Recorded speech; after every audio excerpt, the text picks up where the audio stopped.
Hi hello ನಮಸ್ಕಾರ friends. ನಿಮಗೆಲ್ರಿಗೂ gobi manchurian ತಿಂದು ತಿಂದು ಬೇಜಾರಾಗಿದೆಯಾ? ಹಾಗಿದ್ರೆ ಚಿಂತೆ ಮಾಡಬೇಡಿ, ನಾನಿಲ್ಲಿ ಈರುಳ್ಳಿ ಮಂಚೂರಿನ ಹೇಗೆ ಮಾಡೋದು ಅಂತ ತೋರಿಸ್ತೀನಿ. ನೀವೇನಾದರೂ ಈ ಈರುಳ್ಳಿ ಮಂಚೂರಿನ ಒಮ್ಮೆ ತಿಂದರೆ ಗೋಬಿ ಮಂಚೂರಿನೇ ಮರ್ತು ಬಿಡ್ತೀರ, ಅಷ್ಟೊಂದು ಟೇಸ್ಟಿಯಾಗಿ ಬರುತ್ತೆ. ನಾನಿಲ್ಲಿ 3 ಗಡ್ಡೆ ಈರುಳ್ಳಿನ ಉದ್ದುದ್ದವಾಗಿ ಕಟ್ ಮಾಡಿ ತೊಗೊಂಡಿದ್ದೀನಿ. ಹಾಗೆ ಒಂದೆರಡು ಮೆಣಸಿನ್ಕಾಯಿನ ತುಂಬ ಚಿಕ್ಕ ಚಿಕ್ಕದಾಗಿ ಕಟ್ ಮಾಡಿದ್ದೀನಿ. ರುಚಿಗೆ ತಕ್ಕಷ್ಟು ಉಪ್ಪನ್ನು ಹಾಕ್ತಾಯಿದ್ದೀನಿ. ಹಾಗೆ ಒಂದು ಅರ್ಧ ಸ್ಪೂನಷ್ಟು ಅರಿಶಿಣ ಪುಡಿಯನ್ನು ಹಾಕ್ತಾಯಿದ್ದೀನಿ.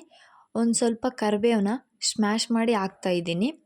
ಹಾಗೆ ಒಂದು 2 ಸ್ಪೂನಷ್ಟು ಕಾರ್ನ್ಫ್ಲವರ್ ಹಿಟ್ಟನ್ನ ಹಾಕ್ತಾಯಿದ್ದೀನಿ. ಆಮೇಲೆ ಬೇಕಿದ್ದರೆ ನಾವು ನೋಡ್ಕೊಂಡು ಹಾಕ್ಬೋದು. ಹಾಗಾಗಿ ಒಂದು ಅರ್ಧ ಸ್ಪೂನಷ್ಟು ಅಚ್ಕಾರದ ಪುಡಿಯನ್ನು ಹಾಕ್ತಾಯಿದ್ದೀನಿ.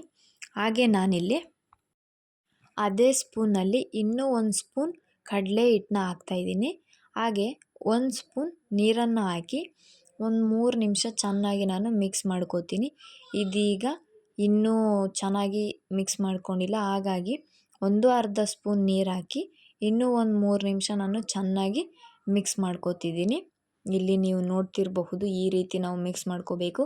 ಇದು ನನಗೆ ಯಾಕೋ ನೀರು ಅನ್ನಿಸ್ತಾ ಇದೆ, ಹಾಗಾಗಿ ಅರ್ಧ ಸ್ಪೂನಷ್ಟು ಕಾರ್ನ್ಫ್ಲವರ್ ಹಾಗೆ ಇನ್ನೂ ಅರ್ಧ ಸ್ಪೂನಷ್ಟು ಕಡಲೆಬೇಳೆ ಹಿಟ್ಟನ್ನ ಹಾಕಿ ನಾನು ಚೆನ್ನಾಗಿ ಮಿಕ್ಸ್ ಮಾಡ್ಕೋತೀನಿ.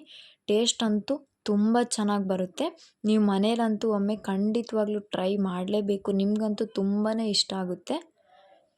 ಇಲ್ಲಿ ನೀವು ನೋಡ್ತಿರಬಹುದು, ನಾನೀಗ ಅದಕ್ಕೆ ಕಲಿಸ್ಕೊಂಡಿದ್ದೀನಿ. ಇದೀಗ ಉಂಡೆ ಕಟ್ಟಲಿಕ್ಕೆ ಬರ್ತಾಯಿದೆ, ಹಾಗಾಗಿ ನಾನು ಕೈಗೆ ಸ್ವಲ್ಪನೇ ಎಣ್ಣೆ ಹಚ್ಕೊಂಡು ಒಂದೊಂದು ತುಂಬ ಚಿಕ್ಕ ಚಿಕ್ಕ ಉಂಡೆಗಳಾಗಿ ಮಾಡ್ತಾಯಿದ್ದೀನಿ.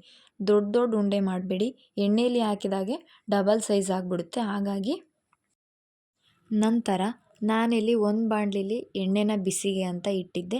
ಈಗ ಎಣ್ಣೆ ಬಿಸಿಯಾಗಿದೆ. ಮಾಡಿ ಇಟ್ಕೊಂಡಿರೋ ಉಂಡೆಗಳನ್ನೆಲ್ಲ ಒಂದೊಂದಾಗಿ ನಾನು ಎಣ್ಣೆಲಿ ಬಿಡ್ತಾಯಿದ್ದೀನಿ. ಎಣ್ಣೆಯಲ್ಲಿ ಉಂಡೆಗಳನ್ನೆಲ್ಲ ಬಿಟ್ಟ ಮೇಲೆ ಆ ಉಂಡೆಗಳನ್ನ ಆ ಕಡೆ ಈ ಕಡೆ ಅಂತಿರಬೇಕು. ಏಕೆ ಅಂದರೆ ಅದು ಒಂದು ಕಡೆ ಬೇಯುತ್ತೆ, ಇನ್ನೊಂದು ಕಡೆ ಬೇಯೋದಿಲ್ಲ. ಹಾಗಾಗಿ 1-2 ನಿಮಿಷ ಆ ಕಡೆ ಈ ಕಡೆ ಅನ್ನಿ. ನಾನೀಗ ಉಂಡೆಗಳನ್ನೆಲ್ಲ ಒಂದು ಪ್ಲೇಟ್ಗೆ ಎತ್ತಿಟ್ಕೊಂಡಿದ್ದೀನಿ. ಹಾಗೆ ನಾನಿಲ್ಲಿ ಇನ್ನೊಂದು ಬ್ಯಾಚ್ ಉಂಡೆನ ಬಿಟ್ಟಿದ್ದೆ, ಅವನ್ನು ಹಾಕಿ ಎಣ್ಣೆಯಲ್ಲಿ ಚೆನ್ನಾಗಿ ಫ್ರೈ ಮಾಡ್ಕೋತಿದ್ದೀನಿ. ನೀವಿಲ್ಲಿ ನೋಡ್ತಿರಬಹುದು, ಒಂದೊಂದು ಉಂಡೆನೂ ಎಷ್ಟು ಚೆನ್ನಾಗಿ ಬಂದಿದೆ, ಎಷ್ಟು ಚೆನ್ನಾಗಿ ಗರಿಗರಿಯಾಗಿ ಬಂದಿದೆ. ನೀವಂತೂ ಮನೇಲಿ ಇದನ್ನ ಖಂಡಿತವಾಗ್ಲೂ ಒಮ್ಮೆ ಟ್ರೈ ಮಾಡಲೇಬೇಕು. ಅದೇ ಬಾಣಲಿಲಿ ನಾನು ಒಂದು ಸ್ವಲ್ಪ ಎಣ್ಣೆನ ತಗೊಂಡು ಒಂದು ಸ್ವಲ್ಪ ಶುಂಠಿ ಬೆಳ್ಳುಳ್ಳಿ ಪೇಸ್ಟ್ನ ಹಾಕಿದ್ದೀನಿ.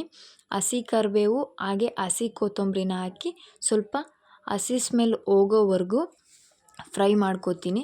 ಹಾಗೆ 2 ಮೆಣಸಿನ್ಕಾಯಿನ ತುಂಬ ಚಿಕ್ಕ ಚಿಕ್ಕದಾಗಿ ಕಟ್ ಮಾಡಿದ್ದೆ, ಆ ಮೆಣಸಿನ್ಕಾಯಿನ ಹಾಕಿ ಹಾಗೆ ಒಂದು ಸ್ವಲ್ಪ ಈರುಳ್ಳಿನ ಹಾಕ್ತಾಯಿದ್ದೀನಿ. ಅವೆಲ್ಲ ಚೆನ್ನಾಗಿ ಎಣ್ಣೆಯಲ್ಲಿ ಫ್ರೈ ಆಗಬೇಕು.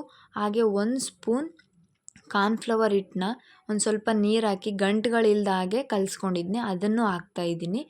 ಒಂದು ಸ್ವಲ್ಪ ನಮ್ಗೆ ಎಷ್ಟು ಬೇಕೋ ಅಷ್ಟು ಟೊಮೊಟೊ ಕೆಚಪ್ನ ನಾನು ಹಾಕ್ತಾಯಿದ್ದೀನಿ.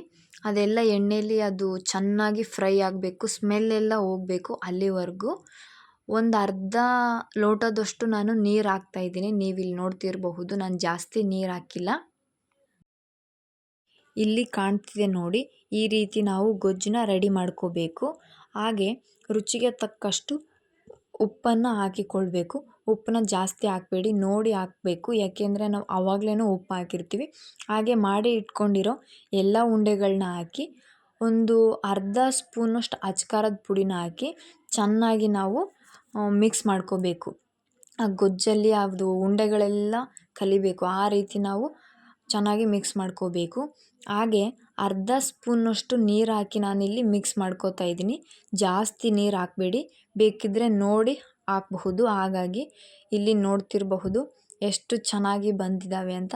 ನೋಡ್ತಾ ಇದ್ದರೆ ಯಾವಾಗ ತಿಂತೀವೋ ಅನ್ನಿಸ್ತಾ ಇದೆ. ನಾನು ಮಾಡಿರುವಂತಹ ಈ ಈರುಳ್ಳಿ ಮಂಚೂರಿ ನಿಮಗೇನಾದರೂ ಇಷ್ಟ ಆದರೆ ಲೈಕ್ ಮಾಡಿ, ಶೇರ್ ಮಾಡಿ, ಕಮೆಂಟ್ ಮಾಡಿ.